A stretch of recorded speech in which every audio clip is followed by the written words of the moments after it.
US stocks and gold hit new record highs ahead of an expected Fed cut. The Aussie and Kiwi dollars finally join the risk-on rally. China's economy slows, and the People's Bank of China is set to start buying bonds. That's coming up in our 5 Things in 5 Minutes on Tuesday, September the 16th. And then in our deep dive interview, ANZ New Zealand Chief Economist Sharon Zollner explains why she's downgraded her June quarter GDP forecast to a contraction of 0.4% from 0.1%. It's very clear to everyone through their lived experience that the economy took quite a dive in Q2.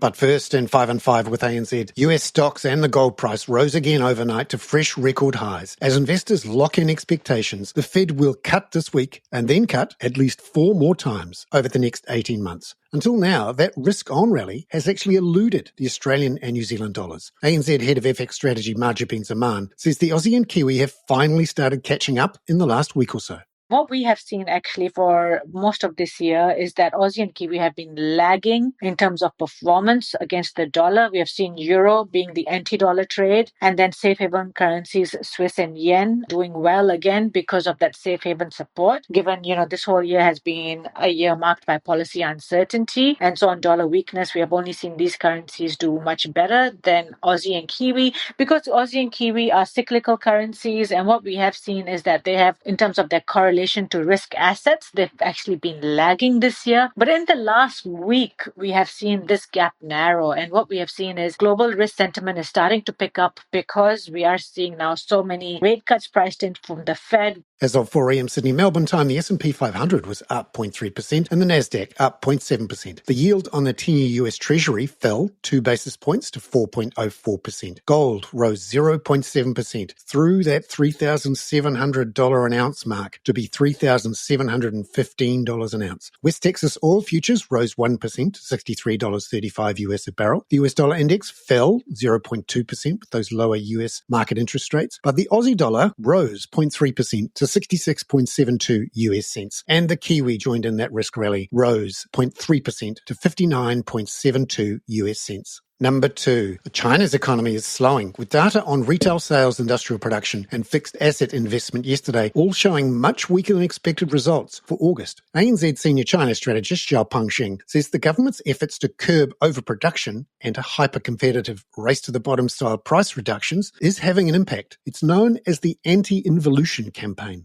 I think the August data set signals the impact from the anti-involution push. China has released a lot of measures to restrict the overcapacity in the economy. I think it will hit the demand side and also the supply side. Number 3, Zhao Peng says the authorities are likely to be patient and not overreact to any downturn due to the latest policy measures through rate cuts or fiscal stimulus. The policy is to rebalance the economy. It cut the supply side excess capacity, and finally it will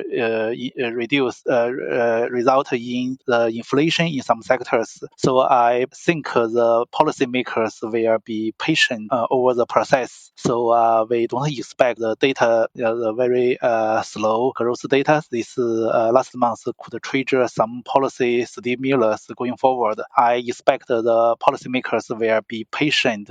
Number 4. One way China's authorities might intervene, though, is in the bond markets. Longer-term Chinese bond yields have risen sharply in recent weeks, but Zhao Peng says talk has re-emerged the People's Bank of China will re-enter the market to buy bonds and force down yields. That forced interest rates down 2 to 3 basis points yesterday. China growth this year looks good. 5% looks no pressure. We believe the PBOC will not cut interest rate or cut RRR because they are too strong signal to the economy. We believe that the PBOC will prefer to bond purchase on the market because the bond purchase can also provide long-term liquidity to the banking system and control the funding cost of the economy. Number 5. In New Zealand, the Business New Zealand BNZ survey of the services sector found another slide in activity back into contractionary activity in August. Here's ANZ senior economist Matt Galt.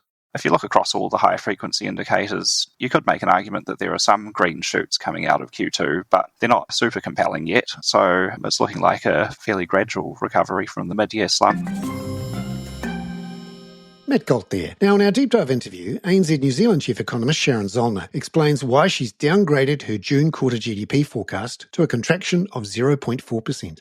Seasonal quirks aside, I think it's very clear to everyone through their lived experience that the economy took quite a dive in Q2, lost all momentum at least. So, and reasonably broad-based as well. Construction and retail probably the hardest hit according to our Business Outlook survey, but softness across the board. We would put that down to potentially for businesses some confidence impacts from all the tariff noise and the global turmoil, which has calmed down.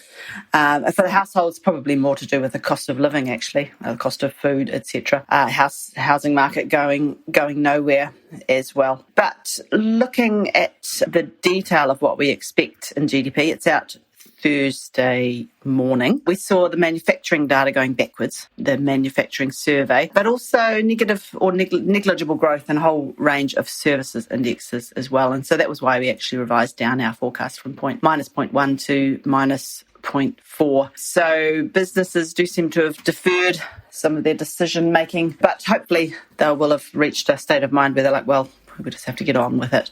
We'll see. But our baseline assumption is that the economy will return to growth in Q3 and Q4. But we've got a bit of a weird thing in Q2, it seems. So in construction, we saw a 2% fall in building work in the quarter. How is that playing into these Q2 figures? As long as you can buy a house cheaper than you can build one, it's going to be pretty tough going for the residential building sector, though we have heard renovations are going better. When people sort of give up on being able to sell their house, then they quite often renovate it instead. Yeah, manufacturing, as I mentioned, weak, down nearly 3% in the quarter. Wholesale trade flat and other services pretty flat as well. So that's how we landed on our sad number. The last component for these GDP figures on Thursday is tomorrow's current account figures. What might we see there? We've had some pretty chunky data revisions to import prices. That's the Temu effect. Essentially, Stats New Zealand has realised that the average value of a parcel is lower than they thought, and some revisions to services exports as well. So the upshot is that the starting point for the annual current account deficit in Q1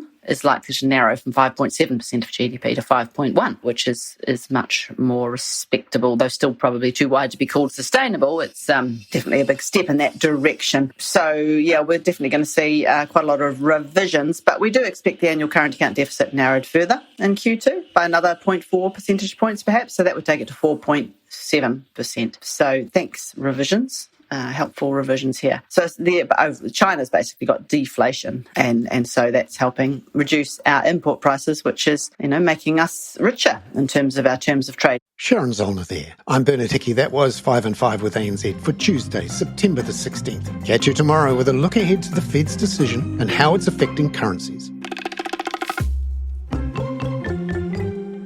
This podcast contains general information only, not investment advice. You should obtain advice for your personal circumstances before making any investment decisions. Please view the podcast disclaimer available via your media player or email.